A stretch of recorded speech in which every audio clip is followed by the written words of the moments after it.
Good morning guys. आप सभी का स्वागत है आपके और हमारे अपने यूट्यूब चैनल वर्ल्ड जीके अड्डा पर।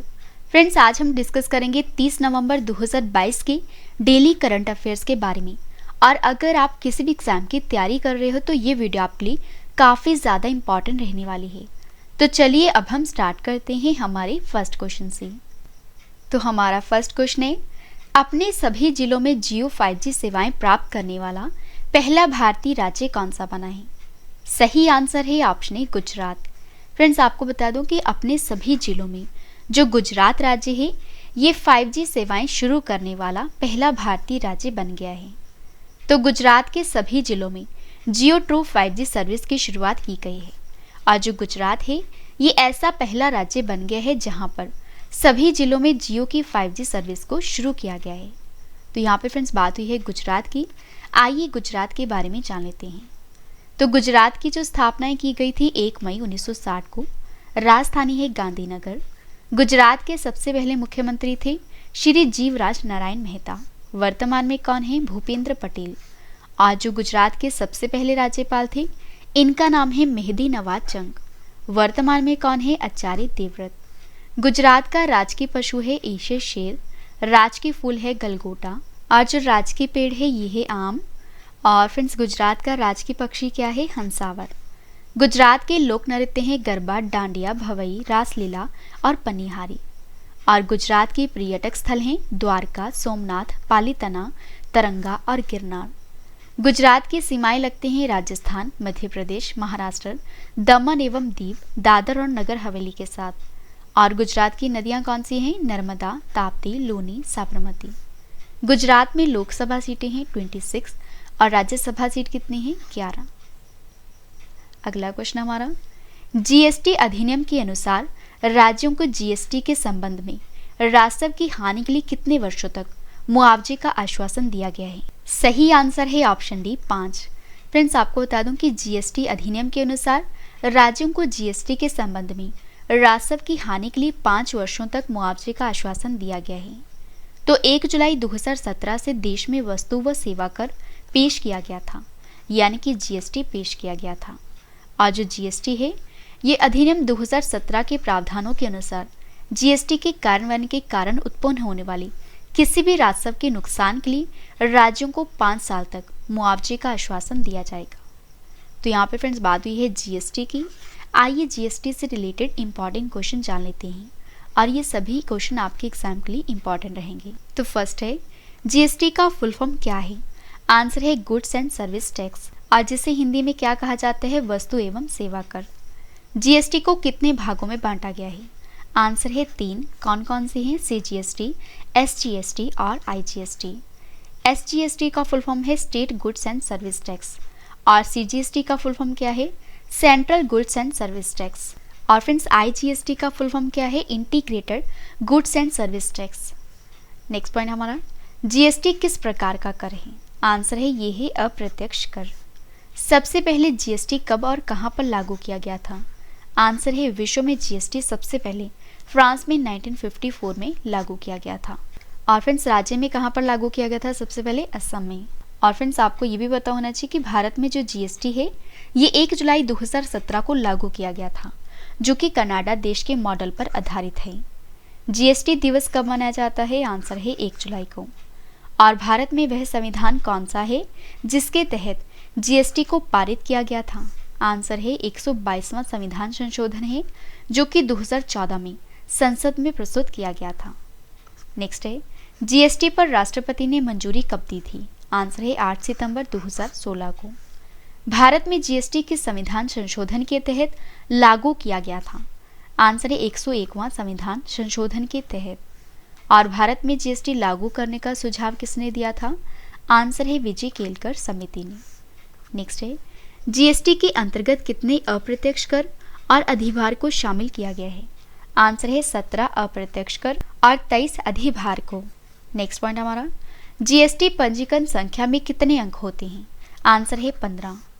जीएसटी की दरें कितनी हैं? आंसर है 4 प्रकार की हैं, जिनमें है 5%, 12%, 18% और 28%। जीएसटी परिषद का अध्यक्ष कौन होता है? तो फ्रेंड्स ये होते हैं वित्त मंत्री। अगला क्वेश्चन हमारा, यार्ड 45006 वज्र नामक जहाज को हाल ही में भारतीय तटरक्षक बल में शामिल किया गया है। बताइए इस जहाज का जो निर्माण है किस कंपनी ने किया है? तो फ्रेंड्स ये किया है लार्सन एंड ट्यूब्रो ने।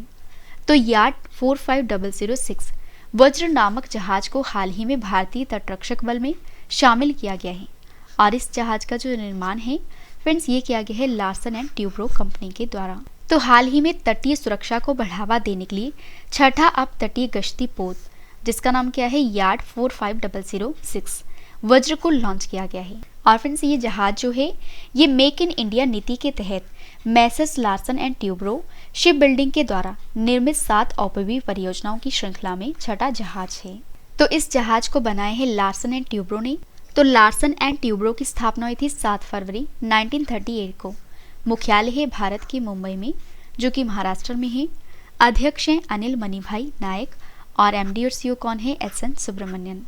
फ्रेंड्स अगर आपको वीडियो पसंद आ रही है तो वीडियो को लाइक और शेयर करना ना भूलें और आपने कमेंट करके भी ज़रूर बताना है कि वीडियो आपको कैसे लगी। नेक्स्ट क्वेश्चन हमारा, para sports person of the year 2022 पुरस्कार से किसे सम्मानित किया गया है? सही आंसर है ऑप्शन बी अवनी लेखरा को। फ्रेंड्स आपको बता दूं कि para sports person of the year 2022 ये दिया गया है अवनी लेखरा को। तो जो अवनी लेखरा हैं इनको 2022 का para sports person of the year से सम्मानित किया गया है, जबकि श्रेय कादियान को ट्रफ 2022 विक्की के इंडिया स्पोर्ट्स अवार्ड्स में special sports person of the year के रूप में मान्यता दी गई है। और जो पूर्व रणजी क्रिकेटर हैं सरकार तलवार इनको life time achievement of the year पुरस्कार से सम्मानित किया गया है। और फ्रेंड्स खेलों को बढ़ावा देने के लिए ओडिशा राज्य को सर्वश्रेष्ठ राज्य के रूप में मान्यता दी गई है। अगला क्वेश्चन हमारा, WHO ने मंकी पॉक्स वायरस संक्रमण का नाम बदलकर क्या कर दिया है? सही आंसर है ऑप्शन डी एमपॉक्स। फ्रेंड्स आपको बता दूं कि WHO यानी कि वर्ल्ड हेल्थ ऑर्गेनाइजेशन ने मंकी पॉक्स वायरस संक्रमण का जो नाम है ये नया नाम क्या कर दिया है? एमपॉक्स। और जैसे कि फ्रेंड्स आप सभी जानते हो कि जो मंकी पॉक्स है ये एक वायरल जूनोसिस है जो कि जानवरों से मनुष्य में फैलता है और जिसके जो लक्षण हैं ये चेचक के समान होते हैं। और फ्रेंड्स इस साल मंकी पॉक्स प्रकोप बढ़ने के बाद कई देशों और समुदायों में नस्ल भेदीय और अपमानजनक शब्दों के मामले देखे गए हैं और ये सभी मामले जो हैं ये मंकी पॉक्स बीमारी के नाम से जुड़े थे। तो इसीलिए कई देशों व लोगों ने इसका नाम बदलने की अपील की थी और जिस कारण मंकी पॉक्स का नया नाम क्या कर दिया गया है? एमपॉक्स। तो यहाँ पे फ्रेंड्स बात हुई है WHO की। आइए WHO के बारे में जान लेते हैं। तो WHO का फुल फॉर्म है वर्ल्ड हेल्थ ऑर्गेनाइजेशन और जो WHO है ये स्वास्थ्य के लिए संयुक्त राष्ट्र की विशेषज्ञ एजेंसी है और ये एक अंतर सरकारी संगठन है जो क्या करता है, आमतौर पर सदस्य देशों के स्वास्थ्य मंत्रालयों के जरिए उनके साथ मिलकर काम करता है। और फ्रेंड्स इसका जो मुख्यालय है ये है स्विट्जरलैंड के जिनेवा में।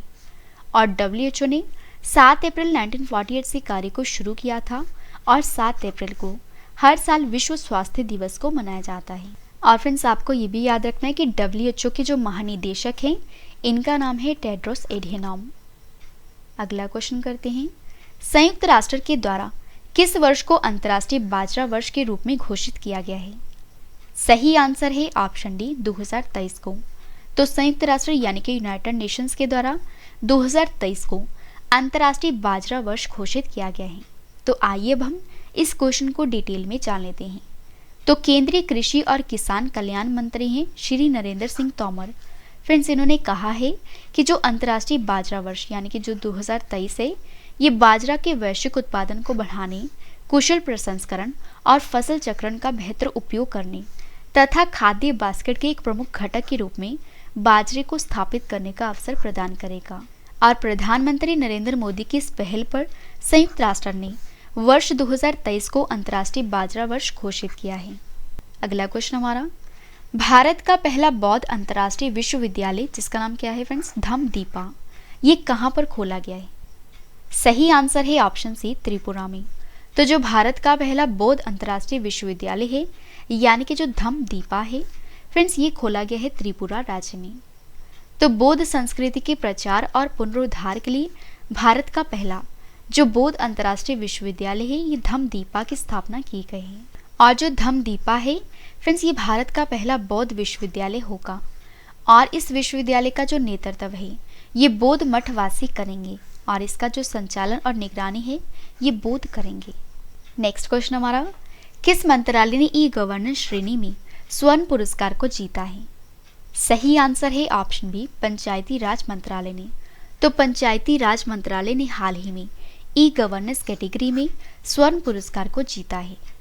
तो पंचायती राज मंत्रालय की ई पंचायत मिशन मोड प्रोजेक्ट ने ई गवर्नेंस के लिए राष्ट्रीय पुरस्कारों के डिजिटल परिवर्तन के लिए सरकारी प्रक्रिया री इंजीनियरिंग में उत्कृष्टता श्रेणी के तहत स्वर्ण पुरस्कार को जीता है।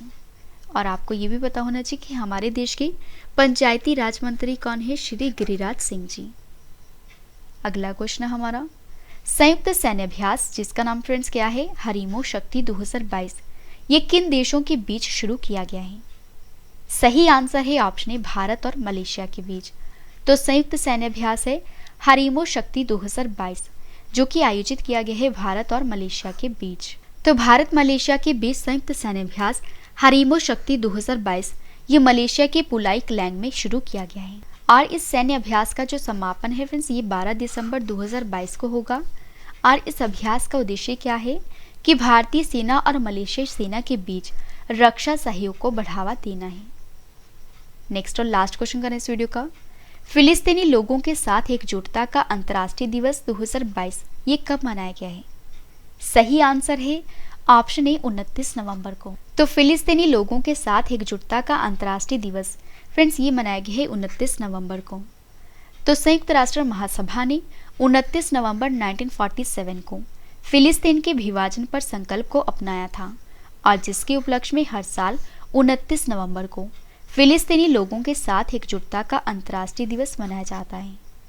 तो फ्रेंड्स मैंने आपको 30 नवंबर 2022 के जो करंट अफेयर्स थे आपको करवा दिए। आज जो मैंने आपको कल करंट अफेयर्स करवाए थे इनका एक बार आपको रिवीजन करवा देती हूँ। तो फर्स्ट है, भारतीय ओलंपिक संघ की पहली महिला अध्यक्ष कौन बनी है? आंसर है PT Usha. Most popular female star 2022 का खिताब किस भारतीय अभिनेत्री ने जीता है? आंसर है सामंथा प्रभु ने। नेक्स्ट है, किस देश के राष्ट्रपति को गणतंत्र दिवस 2023 के लिए मुख्य अतिथि के रूप में आमंत्रित किया गया है? आंसर है मिस्र देश के। देश का पहला एकीकृत रॉकेट सुविधा केंद्र जिसका नाम है स्काई रूट ये किस राज्य में स्थापित किया जाएगा? आंसर है तेलंगाना में। पानी का संचयन करने के उद्देश्य से किस राज्य ने हर घर गंगा जल परियोजना को शुरू किया है? आंसर है बिहार। बेट्सी शावेज किस देश के नए प्रधानमंत्री बने हैं? आंसर है पेरू देश के। संयुक्त सैन्याभ्यास ऑस्ट्रा हिंद 2022 ये किन देशों के बीच आयोजित किया गया है? आंसर है भारत और ऑस्ट्रेलिया के बीच। किस देश की स्टेफनी फ्रैपट पुरुषों के फीफा वर्ल्ड कप 2022 में एम्पायरिंग करने वाली पहली महिला बनी है? आंसर है फ्रांस देश की हैं ये। टीबी मुक्त भारत अभियान की ब्रांड एम्बेसडर कौन बनी है? आंसर है दीपा मलिक। और किस देश ने ऑस्ट्रेलिया को हराकर डेविस कप 2022 को जीता है? आंसर है कनाडा देश ने। तो फ्रेंड्स मैंने आपको कल वाले करंट अफेयर्स का रिवीजन भी करवा दिया। फ्रेंड्स वीडियो पसंद आए तो वीडियो को लाइक और शेयर करना ना भूलें। तो आज के लिए बस इतना ही। अब हम मिलते हैं अगली वीडियो में। तब तक के लिए जय हिंद जय भारत।